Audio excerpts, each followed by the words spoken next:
కందుకూర్ సిద్ధమా?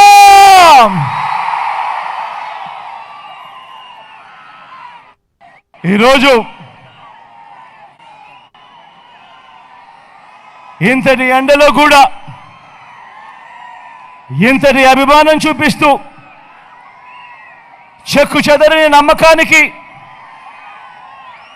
మీ ప్రేమానురాగాలకు, మీ ఆప్యాయతలకు నిండు మనసుతో మీ జగన్ నా ప్రతి అక్కకు, నా ప్రతి చెల్లెమ్మకు, నా ప్రతి అవ్వకు, నా ప్రతి తాతకు, నా ప్రతి సోదరుడికి, నా ప్రతి స్నేహితుడికి, మీ అందరి ప్రేమ అభిమానాలకు, ఆప్యాయతలకు ముందుగా మీ జగన్ రెండు చేతులు జోడించి శిరస్సు వంచి పేరు పేరున హృదయపూర్వకంగా కృతజ్ఞత తెలుపుకుంటా ఉన్నాడు.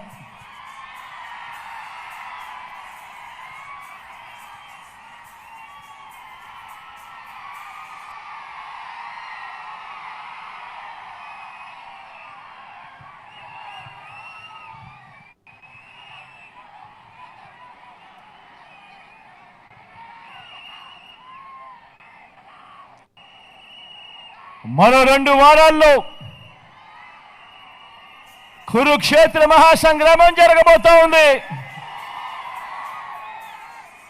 ఈ ఎన్నికల్లో చంద్రబాబుది అబద్ధాలు మోసాల ఫ్యాక్టరీ అయితే, మనది ఇంటింటికి మంచి చేసి అభివృద్ధి చేసి ఆ పాలన చూపిస్తా ఉన్న మన వైఎస్ఆర్ కాంగ్రెస్ పార్టీ అని కూడా గర్వంగా చెప్తా ఉన్నాను. ఈ సందర్భంగా అటు చంద్రబాబు పార్టీలతో జత కడితే, మీ బిడ్డ ప్రజలకు మంచి చేసి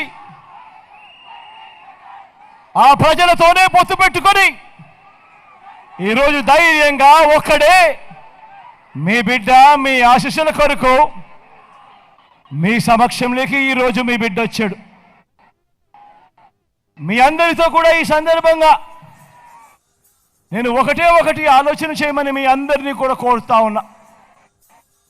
ఈ జరగబోయే ఈ ఎన్నికలు కేవలం ఎమ్మెల్యేలను, ఎంపీలను ఎన్నుకునే ఎన్నికలు మాత్రమే కావు.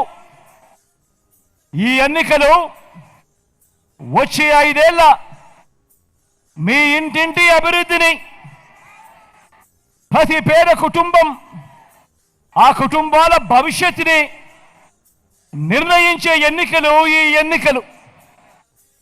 ఈ విషయాన్ని ప్రతి ఒక్కరూ కూడా జ్ఞాపకంలో పెట్టుకోమని సవినయంగా మీ అందరినీ కూడా కోరుతా ఉన్నా. ఈ ఎన్నికల్లో జగన్కు ఓటు వేస్తే పథకాలన్నీ కొనసాగింపే. పొరపాటున చంద్రబాబుకు ఓటు వేస్తే పథకాలకు ముగింపు, మళ్ళీ మోసపోవటము అన్నది ప్రతి ఒక్కరూ కూడా జ్ఞాపకంలో పెట్టుకోమని మీ అందరితో కూడా కోరుతా ఉన్నా. ఇదే బాబు, ఇదే చంద్రబాబు గత చరిత్ర చెప్పిన సత్యం. ఇదే మళ్ళీ మోసం చేసేందుకు సాధ్యం కాని హామీలతో చంద్రబాబు ఇస్తా ఉన్న మేనిఫెస్టోకు ఇదే అర్థం. చంద్రబాబును నమ్మటము అంటే పులి నోట్లో తలకాయ పెట్టడమే అన్న వాస్తవం ప్రతి ఒక్కరూ కూడా గుర్తుపెట్టుకోమని మీ అందరితో కూడా ఈ సందర్భంగా కోరుతా ఉన్నా. ఎన్నికలు వస్తా ఉన్నాయి.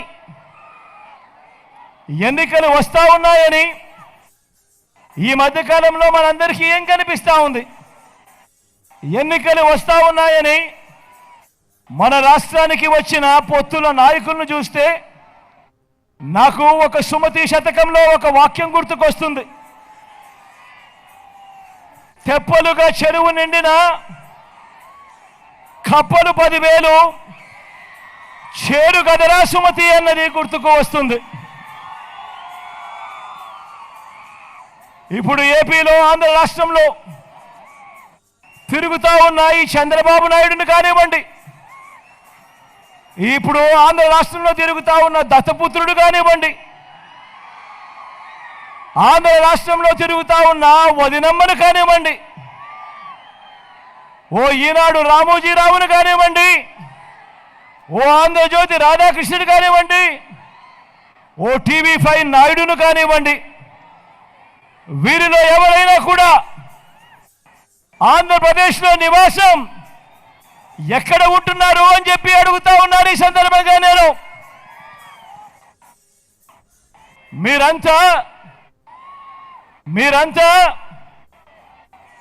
వీరంతా కూడా ఎన్నికలు వచ్చాయి కాబట్టి ఆంధ్ర రాష్ట్రానికి వచ్చారు. ఓడిన వెంటనే మళ్ళీ వీళ్ళందరూ ఎక్కడికి వెళ్ళిపోతారు? మళ్ళీ హైదరాబాద్కు వెళ్ళిపోతారు. ఇది వీరికి మన రాష్ట్రంతో ఉన్న అనుబంధం. ఈ నాన్ లోకల్ కిట్టి